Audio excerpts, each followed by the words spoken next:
बिस्मिल्लाहिर्रहमानिर्रहीम, अस्सलाम वालेकुम। मैं हूं मोहम्मद जुनैद हलीम। नाज़रीन, उम्मीद है आप सब खैरियत से होंगे। नाज़रीन, आज 31 दिसंबर 2025 है, साल का आखिरी दिन और नया साल शुरू होने में अब चंद ही घंटे बाकी बचे हैं। तो नई उम्मीद के साथ, नए जज्बे, नई तवानाई के साथ नए साल का आगाज़ कीजिए। सिर्फ महज ये तारीख की तब्दीली या डेट की तब्दीली नहीं होनी चाहिए, अपनी ज़िंदगियों के अंदर भी तब्दीली लेकर आइए, अपनी ज़िंदगी की बेहतरी के लिए, अपने प्यारों की ज़िंदगियों के लिए, अपने मुल्क का नाम रोशन करने के लिए एक अहम शहरी, एक अहम किरदार के तौर पर उभर कर सामने आइए, क्योंकि आप में वो सब पोटेंशियल मौजूद है कि आप अपनी और अपने प्यारों की तकदीर बदल सकें। पाकिस्तान की ओवरऑल अगर बात की जाए नाज़रीन, तो बहुत ही ज़बरदस्त, बहुत ही शानदार साल रहा 2025 और उसमें बहुत सी कामयाबियां हासिल हुई हैं और ख़ासतौर पे दिफाई शोबे में $10 अरब से ज़ायद के मुआहदे तय पाए हैं मुख्तलिफ ममालिक के साथ। ज़रा इस डील्स का जायज़ा लेंगे और फिर बात करेंगे अपने पड़ोसी की, जो कि मैना मानू की रट बरकरार रखे हुए है, जंगी जुनून उनके सर पर सवार है और कुछ और जंगी मशकें होने जा रही हैं जनवरी के महीने में, नया साल शुरू होते ही। उन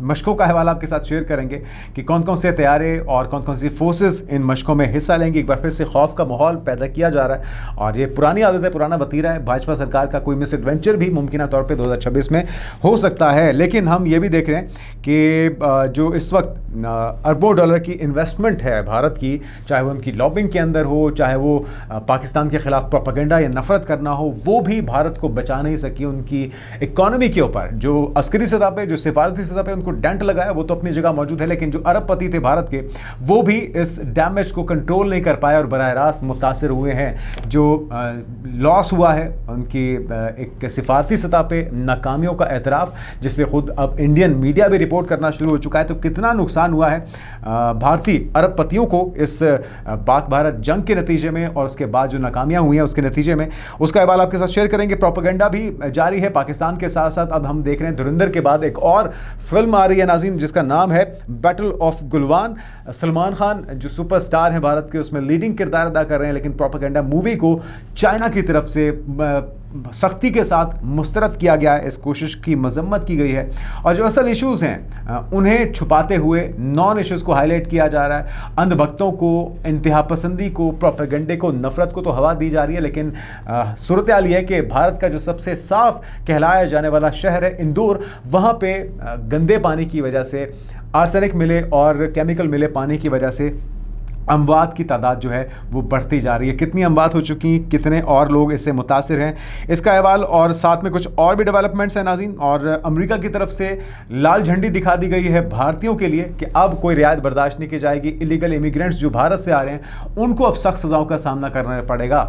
तो ये क्या खबर है, ये भी आपके साथ शेयर करते हैं। और आखिर में जाते जाते बरतानिया में एक और अफ़गानी पकड़ा गया है दहशतगर्दी के मनसूबे के तहत, और साथ में पाकिस्तान के अंदर भी दरअंदाजियाँ जारी हैं, पाकिस्तान में भी दहशतगर्दी की कोशिशें जारी हैं। और अभी तक जो ट्रेड बंद है पाकिस्तान और अफगानिस्तान के दरमियान, जो अदाद शुमार हैं, जो ग्राफ्स हैं, वो क्या बता रहे हैं, पाकिस्तान को इससे कितना नुकसान हुआ और तालिबान को, अफगान तालिबान को, अफगानिस्तान को इससे कितना नुकसान अब तक हो चुका है। हालांकि अभी ये आगाज़ है, इससे और ज़्यादा बहुत बड़े पैमाने पर नुकसान हो सकता है अगर अफगान तालिबान ने अपनी रविश ना बदली तो ये सारे अदाद शुमार, ये सारी तफसीलात एक एक करके आपके साथ शेयर करते हैं। पहली जो खबर है नाज़रीन बहुत ही सेहत अफ़ज़ा है, बहुत ही ज़बरदस्त है, पाकिस्तान के लिए खुशाइंद है, और वो ये कि पाकिस्तान ने मुख्तलिफ महाज़ों पर, चाहे वो उसकी इकॉनमी हो, एक के बाद एक नया रिकॉर्ड बन रहा है। जो इंटरनेशनल तहकीकाती इदारे हैं वो पाकिस्तान की मस्बत जो डेवलपमेंट है, उनकी मईशत में बेहतरी है, उसकी निशानदेही करें। गुज़िश्ता रोज़ 1,70,000 से ज़्यादा का रिकॉर्ड बनाया है पाकिस्तान स्टॉक एक्सचेंज ने। लेकिन हम उम्मीद करते हैं कि पाकिस्तान की जो अवाम है उनके मायार ज़िंदगी में बेहतरी आ सके। दिफा के शोबे में क्या संग मील उबूर किया है 2025 में पाकिस्तान ने, ज़रा सुन लीजिए। 2025 में नाज़रीन पाकिस्तान के फ़ौजी सनती शोबे ने तकरीबन $10 अरब के दिफाई बरामदी मुआहदे हासिल किए हैं और उसमें से बहुत सी ऐसी डील्स हैं जो कि मैच्योर भी हुई हैं, और ये पाकिस्तान की दिफाई बरामदात की तारीख का सबसे बड़ा साल करार दिया जा रहा है। हिस्टोरिक ईयर है और $10 अरब एक बड़ी ख़तीर रकम है और ये एक्नॉलेजमेंट भी है पाकिस्तान की दिफाई सतह पे। पाकिस्तान पहले दूसरों पे इन्हिसार करता था और अब दूसरे ममालिक पाकिस्तान पे इन्हिसार कर रहे हैं, पाकिस्तान से असला ख़रीदा जा रहा है, पाकिस्तान का बनाया हुआ असला इस्तेमाल किया जा रहा है। तो ये पाकिस्तान की दिफाई बरामदात का तारीख़ी साल है। बड़े दिफाई मुआहदे लीबिया और आज़रबाईजान के साथ हुए हैं और जिस तरह से आप जानते हैं कि अज़रबैजान के साथ हमने F-17 थंडर ब्लॉक 3 का मुआहिदा किया, जिसमें से पहली खेप पहुंच भी चुकी है। इस तरह से लीबिया के साथ हमने $4 बिलियन और इससे ज़्यादा का मुआहिदा किया। दीगर ममालिक भी इसमें शामिल हैं। इराक और सऊदी अरब भी पाकिस्तान के अहम दिफाई खरीदारों में शामिल रहे। एक डिफेंस पैक्ट भी हुआ पाकिस्तान और सऊदी अरब के दरमियान, जिसकी वजह से भारत जो है उसको एक और झटका लगा, एक और शॉक लगा। और मुआहिदों में नाज़रीन क्या कुछ शामिल है? हथियार है, अस्करी सामान है, टेक्नोलॉजी है और मुमकिन तरबियती पैकेजेस शामिल हैं। पाकिस्तान का मिलिट्री इंडस्ट्रियल कॉम्प्लेक्स है, आलमी दिफाई मार्केट में तेज़ी से उभरता हुआ खिलाड़ी बनकर सामने आया है। तो इन मुआहिदों से पाकिस्तान की मईशत, ज़र मुबादला और दिफाई साख को बहुत ज़्यादा फ़ायदा हुआ है, वो स्ट्रेंथन हुई है, उस पर दुनिया का एतमाद बहुत ज़्यादा बढ़ गया है। तो माहिरीन के मुताबिक पाकिस्तान अब सिर्फ सारिफ नहीं बल्कि बड़ा दिफाई एक्सपोर्टर बनकर सामने आया है। और ऐसा इत्तेफाकन नहीं होता, ऐसा सिर्फ ख़बरें उड़ाने से या प्रोपेगेंडे से नहीं होता। ऐसा तब होता है जब जंग के मैदान में आप अपनी सलाहियतों का, अपने वेपन्स का अमली मुजाहरा करके दिखाते हैं, और वो पाकिस्तान ने बखूबी मई के महीने में करके दिखाया है। लेकिन अब हो क्या रहा है? एक तो ज़िल्लत का सामना, सवाल पूछे जा रहे हैं, जवाब नहीं आ रहे, और ऑपरेशन सिंदूर के हवाले से कोई हतमी तौर पे कहा ही नहीं जा रहा कि भाई ऑपरेशन सिंदूर कब शुरू हुआ था, कब ख़त्म होगा, हदफ क्या था, टारगेट क्या था, टारगेट अचीव हुए बगैर कैसे ख़त्म हो गया, अब दोबारा शुरू करने के लिए क्या अहदाफ रखे जाएंगे। डोनाल्ड ट्रंप की तरफ से भिगो के थप्पड़ रसीद किए जाते हैं, कोई जवाब नहीं है। लेकिन खौफ का माहौल इन्होंने बनाया हुआ है अपने ही अवाम को डराने के लिए, धमकाने के लिए और जस्टिफाई करने के लिए। अब ये जंगी मशकें करने जा रहे हैं जनाब। खबर क्या, ज़रा सुन लीजिए। जंगी जुनून में मुब्तला भारत ने पाकिस्तानी सरहद के करीब गुजरात में फ़िज़ाई मशकों का ऐलान कर दिया है। और भारतीय एयरफोर्स ने पाकिस्तानी सरहद के करीब गुजरात के इलाके कच्छ में बड़े पैमाने पर फ़िज़ाई मशकों का ऐलान किया। इस सिलसिले में 20 जनवरी से 21 जनवरी तक फ़िज़ाई हदूद को बैनुल-अक़वामी परवाज़ों के लिए बंद करके इंडियन एयरफोर्स की मशक के लिए रिज़र्व करने का नोटिस यानी कि नोटम जारी कर दिया है। साथ में नाज़रीन, भारतीय मीडिया के मुताबिक इन मशकों में राफेल होंगे, सखोई होंगे और MKI-30 होंगे, जगुआर होंगे, दीगर फ्रंटलाइन और दीगर तैयारे भी इसका हिस्सा होंगे। इन मशकों में तेज़ रफ्तार परवाज़ें, हवाई लड़ाई की मशक और मुमकिन तौर पर लाइव फायरिंग या बमबारी की तरबियत भी शामिल होगी। भारतीय मीडिया रिपोर्ट्स में यह भी कहा गया है कि महदूद फ़िज़ाई जोन पाकिस्तान के साथ भारत की जनूबी सरहद के हसास इलाके पर मुहित है, जिसमें बहरा अरब, सरकरीक, राजकोट और अहमदाबाद के नज़दीकी इलाके शामिल हैं। तो ये बहुत ज़रूरी है भारत के लिए। आपको पता है क्यों? क्योंकि इनकी जो फोर्सेस हैं ना तो इनमें आपस में कोलैबोरेशन है, ना आपस में इनकी कोई ऐसी ट्रेनिंग है जिससे ये पाकिस्तान का मुकाबला कर सकें।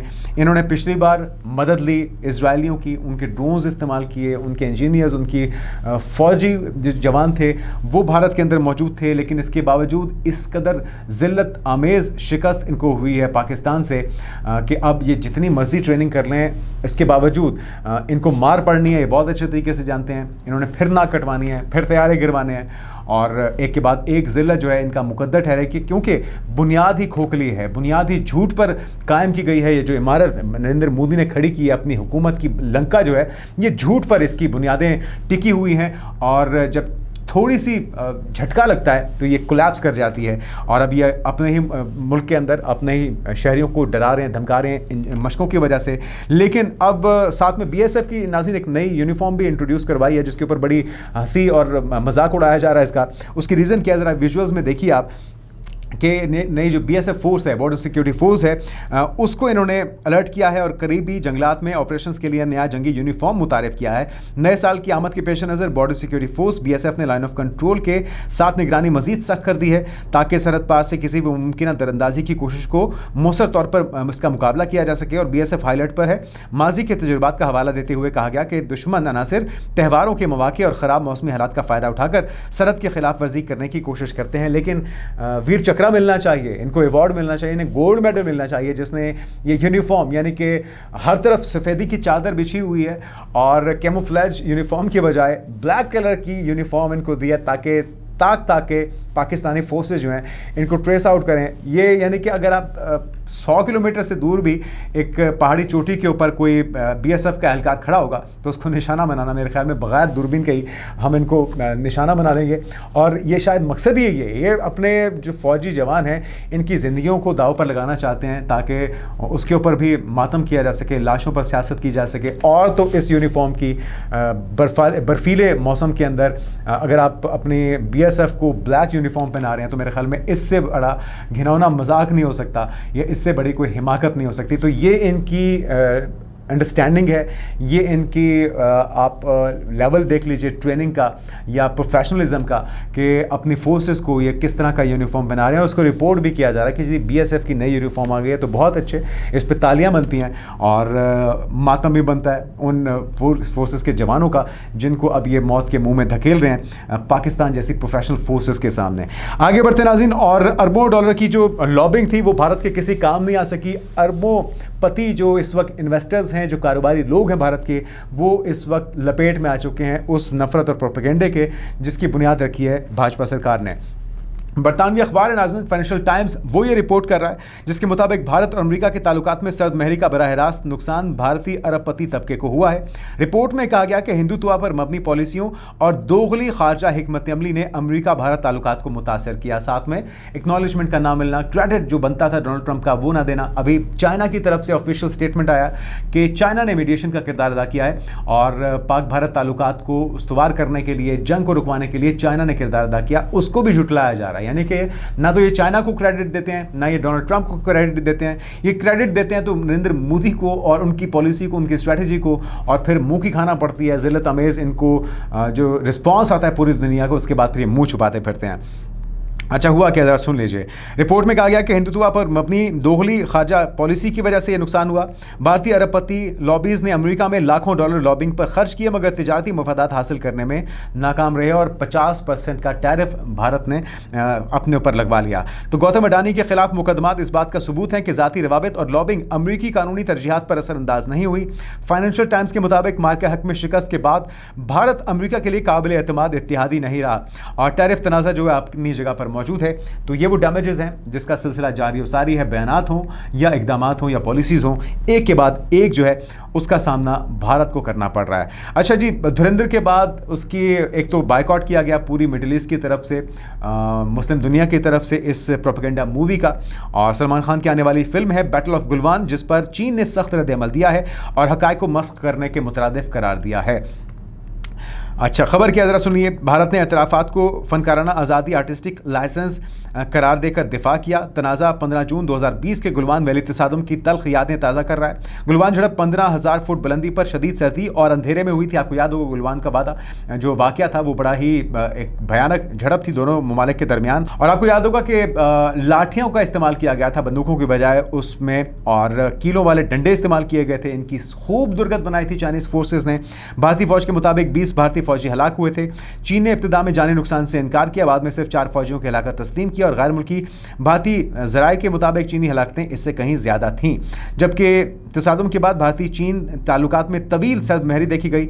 चीन का मौक़िफ़ है कि गुलवान वैली इसके ज़ेर कंट्रोल इलाका है और झड़प का जिम्मेदार भारत है। चीनी सरकारी अखबार ग्लोबल टाइम्स ने फिल्म को प्रोपेगेंडा करार दिया है और बॉलीवुड फिल्में तारीख़ तब्दील नहीं कर सकती। फिल्म की रिलीज़ से पहले ही तनाज़ा साबित करता है कि गुलवान वैली का ज़ख्म आज भी ताज़ा है। तो चाइना की तरफ से सख्ती से तरदीद की गई है, मुस्तरद किया गया है इस प्रोपेगेंडा मूवी को। अच्छा, एक और ख़बर भी है नाज़रीन, और अमेरिका के हिंद में यानी कि भारत में सफारतखाने ने भारतीय शहरियों को ख़बरदार किया है कि अगर वो गैर कानूनी तौर पर अमेरिका हिजरत करते हैं या अमेरिकी कवानीन की खिलाफ वर्जी करते हैं तो उन्हें अहम जुर्मी सज़ाओं का सामना करना पड़ सकता है। और ये इंस्ट्रक्शंस ख़ास तौर पर भारतीयों के लिए हैं। पूरी दुनिया को उन्होंने मुखातिब नहीं किया, सिर्फ भारतीयों को मुखातिब किया है। ये वैसे चंबे की बात है, हैरत की बात है, लेकिन ज़्यादा हैरत इसलिए नहीं होनी चाहिए कि जो हालिया तारीख़ है, रिसेंट पास्ट में जो नरेंद्र मोदी और डोनाल्ड ट्रंप के दरमियान तलखियाँ हैं, जो मोदी जी रास्ता बदल लेते हैं ट्रंप का सुनते ही कि वो वहाँ पर पहुँचेंगे, तो उसके बाद तो ये होना ही था। अच्छा, भारत में अमेरिकी सफारतखाने के ऑफिशियल अकाउंट पर एक पोस्ट में कहा गया है कि अगर आप अमेरिकी कानून की खिलाफ वर्जी करते हैं तो आपको अहम जुर्मी सज़ाओं के साथ सज़ा दी जाएगी। और साथ में ट्रंप इंतज़ामिया गैर कानूनी इमिग्रेशन को ख़त्म करने और अमेरिकी सरहदों और शहरियों के तहफ़्फ़ुज़ के लिए पुरअज़्म है। ये इंतबाह सफारतखाने के सोशल मीडिया चैनल पर अवामी तौर पर जारी किया गया और ख़ास तौर पर भारतीय शहरियों के लिए था। ना तो अमेरिकी महकमा ख़ारजा, ना ही पाकिस्तान या दीगर इलाकाई ममालिक में अमेरिकी सिफारती मिशंस ने इस तरह के अवामी पैगाम जारी किए हैं, जिससे ये सवाल उठता है कि हिदायत ख़ास तौर पर भारत के लिए ही आखिर क्यों जारी की जा रही हैं, तो इसका जवाब भाजपा सरकार दे सकती है। अच्छा जी नाज़रीन, इंदौर इनका सबसे साफ शहर है। मुसलसल 7 साल हो चुके हैं जिसको भारत का इंदौर कहा जा रहा है कि सबसे क्लीनेस्ट सिटी है, लेकिन उस क्लीनेस्ट सिटी में साफ पीने का पानी आवाम को दस्तयाब नहीं है। 5 से ज़ायद हलाकतें हो चुकी हैं और यह सिलसिला अब भी जारी और सारी है। लेकिन भाजपा सरकार का फोकस किस तरफ है, ज़रा ये भी सुन लीजिए। एक तरफ बेरोजगारी है, आलूदा पानी है, लोग साफ हवा का मुतालबा कर रहे हैं। AQI जो लेवल है, एयर क्वालिटी इंडेक्स जो है वो इंतहाई बदतरीन हो चुका है। नई दिल्ली के और जो गिरदोनवा के या पंजाब के दीगर जो इनके शहर हैं उसके जो गर्दालूद आबोहवा है उसका सामना हमें करना पड़ता है लाहौर में बैठे हुए। वहाँ से जो हवा के झोंके आते हैं यहाँ की हवा को, आबो फिज़ा को तबाह बर्बाद कर देते हैं। लेकिन जो लोग मिलावट से पाक खुराक का मुतालबा कर रहे हैं, ज़ात पात का निज़ाम वहाँ पे है, इंतहा पसंदी, मजहबी जुनूनियत इंतहा को पहुँच चुकी है। लेकिन फोकस कहाँ पर है जी? फोकस यहाँ पर है कि जी प्रियंका गांधी का बेटा है रेहान बाद्रा, जिसने एक मुसलमान लड़की से शादी कर लिया और इस वक्त बहस छिड़ चुकी है जी। ये लव जिहाद, पहले तो कहा जाता है कि लव जिहाद होता है, मुस्लिम लड़के हिंदू लड़कियों से ताल्लुकात रखते हैं, उन्हें शादी के लिए उकसाते हैं, शादी भी कर लेते हैं। तो इसका एक ही हल हो सकता है कि अब मुस्लिम लड़कियों के साथ हिंदू लड़कों की शादी करवाई जाए। तो यहाँ पर वो भी होने जा रहा है, इस पर भी इन्हें एतराज़ है। तो ये किसी तौर पे भी खुश नहीं है, क्योंकि इस कदर बौखलाहट और जहनी पस्ती का ये शिकार हो चुके हैं कि इनके लिए सिर्फ एक ही इलाज है कि इन्हें लातों से समझाया जाए, क्योंकि ये बातों से समझने वाले बिल्कुल भी नहीं हैं। आगे बढ़ते नाज़रीन और कुछ अफगानिस्तान की सूरत हाल से आपको आगाह करते हैं। बरतानिया में ये ताज़ा कार्रवाई, एक और अफगानी दहशतगर्दी के इल्ज़ाम में पकड़ा गया है। इससे पहले जो अमेरिका में दहशतगर्दी का वाक़या हुआ, जो नेशनल गार्ड्स को निशाना बनाया गया था, पाकिस्तान के अंदर दरअंदाजी होती है, बेशुमार वाक़यात होते हैं। दुनिया भर में अफगानी जो हैं वो अपना शर जो है वो फैला रहे हैं और हम उसके असरात भी देख रहे हैं। तो बरतानिया के शहर न्यूटन लिव्यूज़ और मर्सी साइड में वाक़ न्यूटन कम्युनिटी हस्पताल में मुबैना तौर पर एक हथियार जिसे क्राउबार समझा जा रहा था, इसके ज़रिए 5 अफराद पर हमले की इतला के बाद एक 20 साल अफगानी शहरी को गिरफ्तार किया गया है। और आपको देखना चाहिए कि अब भी पाकिस्तान के अंदर 30 लाख से ज़्यादा अफगानी मौजूद हैं जिनको हम 50 साल से ज़्यादा अरसे से केटर कर रहे हैं। लेकिन जो नफ़रत है, जो प्रोपेगेंडा है, या न्यू दिल्ली के हाथों में खेलना है, दुश्मन के हाथों में खेलना है, उसका हमें सामना भी है। 2600 किलोमीटर से ज़्यादा की हमारी सरहद अफगानिस्तान के साथ है। ये और बात है कि पाकिस्तान ने अब ये फैसला कर लिया है कि कोई रियायत नहीं बरती जाएगी, जितना डैमेज हमने उठाना था वो उठा लिया। अब अफगानिस्तान को अपना किबला दुरुस्त करना होगा। लेकिन हम देख रहे हैं कि ख्वारिज की आमद का सिलसिला भी जारी है, दरअंदाजियाँ भी जारी हैं। एक तरफ फतवे आते हैं, एक तरफ यकीन दहानियाँ आती हैं और दूसरी तरफ दहशतगर्दी की कार्रवाइयाँ भी मुसलसल हो रही हैं। ताज़ा कार्रवाई भी हुई है और पाकिस्तानी सरहदी नीम फौजी दस्तों ने आज दोपहर ज़िला कोरम में तुरगर बॉर्डर पर पोस्ट पर दरअंदाजी की कोशिश का सुराग लगाया है, जिसमें 30 से ज़ायद ख्वारिज TTP के फाक के दहशतगर्द जंगजू अफगानिस्तान के रास्ते पाकिस्तानी हदूद में दाखिल होने की कोशिश कर रहे थे, जिसमें से 10-15 को ठिकाने लगाया गया है, जहनुम हासिल किया गया है। इलाके में दहशतगर्दी के ख़तरात के मुकम्मल खात्मे को यकीनी बनाने के लिए मज़ीद सर्च एंड डिस्ट्रॉय ऑपरेशन जारी व सारी है। हम उम्मीद करते हैं कि ये दरअंदाजियाँ बंद हों ताकि अफगानिस्तान की अवाम के फलाह बहबूद के लिए अफगानिस्तान के तालिबान कुछ अपनी एनर्जीज लगा सकें। अदरवाइज़ अगर आप इसी तरह पाकिस्तान से पंगेबाजी करते रहेंगे तो सिवाय मार पड़ने के आपके लिए हमारे पास इस वक्त और कोई रियायत मौजूद नहीं है। ट्रेड बंद है, ट्रेड से इस वक्त अरबों रुपए का नुकसान हो चुका है, लेकिन ये आगाज़ है। ज़रा ये ग्राफ देखिए जिसमें बताया गया है अक्टूबर 2025 से पाकिस्तान की जानिब से अफगानिस्तान के साथ तमाम तिजारती सरगर्मियाँ बंद किए जाने के बाद तिजारती आदाद-ओ-शुमार से ज़ाहिर होता है कि अफगानिस्तान की बरामदात में तकरीबन 10% कमी वाक़ई हुई है, जबकि पाकिस्तान के लिए जो नुकसान है लगभग 0.6% है। तो इस तरह जारी तवील तिजारती तातुल ने काबुल को वाज़े तौर पर नुकसान में डाल दिया है, क्योंकि इसका बोझ अफगान मईशत पर कहीं ज़्यादा पड़ रहा है। पाकिस्तान अफगानिस्तान की बरामदात की सबसे बड़ी वाहिद मंडी थी, लैंड लॉक ये कंट्री है। पाकिस्तान से तिजारत करते थे, पाकिस्तान के रास्ते पूरी दुनिया से इनका राब्ता होता था। अद्वियात हों, अजनास हों, लाइफ स्टॉक हो, दीगर जो ज़रूरियात ज़िंदगी की चीज़ें हैं वो सारी पाकिस्तान से यहाँ पर जाती थी। लेकिन अफसोस के साथ कहना पड़ता है कि ये सारी जो नेकियां थी, अच्छाइयाँ थी, अफ़गानिस्तान को हज़म नहीं हुई और इन्होंने अपने पाँव पर ख़ुद कुल्हाड़ी मारी है। पाकिस्तान के अमन को, पाकिस्तान की आवाम को, पाकिस्तान की फोर्सेस को निशाना बना के उम्मीद करते हैं कि आने वाला जो साल है ये बेहतरी का साल हो। और कुछ हमने जिस तरह आपको गुज़श्ता रोज़ बताया था, तलखियाँ बढ़ रही हैं। अरब ममालिक के दरमियान भी तवील अरसे से इत्तेहादी UAE और सऊदी अरब के दरमियान तलखी पैदा हुई है यमन के मामले को लेकर, और अब बड़ा सख्ती से मौक़िफ़ सामने आया सऊदी अरब का कि वो किसी किसी किस्म की रियायत बर्दाश्त नहीं करेंगे। गो के यूएई की तरफ से भी अब वजाती बयान सामने आया है, अपने फोर्सेस को विड्रॉ कर रहे हैं, 24 घंटे का वक्त दिया गया था, तमाम फोर्सेस को वापस बुला लिया गया है यमन से, यूएई की तरफ से, और अब सरहदी इलाका जो है इसे महफूज बनाने के लिए सऊदी अरब अपने इकदाम को जारी रखे हुए है। दूसरी तरफ जो ईरान की सूरत हाल है उसके ऊपर भी दरअंदाजी की एक और कोशिश हो सकती है 2026 में मुमकिन तौर पर। इजराइल की तरफ से अमेरिका उसका साथ देने के लिए तैयार है। बांग्लादेश की सूरत हाल, खालदा जिया की जिस वफ़ात हुई है उसमें शिरकत के लिए हमारे स्पीकर कौमी असम्बली अयाज सादिक वहाँ पर पहुँचे हैं, और पाकिस्तान यकीनी तौर पे हर मुश्किल घड़ी में, हर आजमाइश में बांग्लादेश के साथ खड़ा हुआ है। तो बांग्लादेश और भारत के दरमियान भी तल्खियाँ काफ़ी बढ़ रही हैं। तो ओवरऑल अगर देखा जाए गज़ा मुआहदे के ऊपर अमल दरामद होना बाकी है। सोमालीलैंड के हवाले से इजराइल ने उसको तस्लीम करके एक और कंट्रोवर्सी को जन्म दे दिया है। तो ये सारे वो मामलात हैं जो कि 2026 के अंदर ज़ेर गौर लाए जाएंगे, हाईलाइट होंगे, और पाकिस्तान जो है इस खत्ते के अंदर नहीं दुनिया के अंदर एक अहम किरदार अदा करने के लिए पूरी तरह से तैयार है। अस्करी सतह पे, सिफारती सतह पे और माशी सतह पे पाकिस्तान ने कमर कस ली है। पाकिस्तान के अवाम को भी तगड़ा होना होगा, पाकिस्तान की हुकूमत को भी तगड़ा होना होगा, अंदर के अख्तिलाफात को ख़त्म करना होगा और अवाम को स्ट्रेंथन करना होगा। अवाम को भी हुकूमत और अपनी फ़ौज को यकीनी तौर पे उस पर एतमाद करने की ज़रूरत है, और तमाम स्टेक होल्डर्स जब एक पेज पे होंगे तो यकीनी तौर पे पाकिस्तान की जो इस वक्त कश्ती है जो बीच मंझधार से निकल के अब किनारे पे लगने जा रही है, और जो पाकिस्तान की फ़्लाइट है वो टेक ऑफ कर चुकी है, और इसकी उड़ान इंशाअल्लाह 2026 और आने वाले सालों में ऊपर ही की तरफ जाएगी। और जो पाकिस्तान के दुश्मन है, पाकिस्तान को नीचे दिखाना चाहते हैं, पाकिस्तान को तनहा करना चाहते हैं, ज़िल्लत और रुसवाई उनका मुकद्दर ठहरेगी। आने वाले दिनों की पेशरफ से आपको आगाह करते रहेंगे। अपना ख्याल रखिएगा। अल्लाह हाफ़िज़।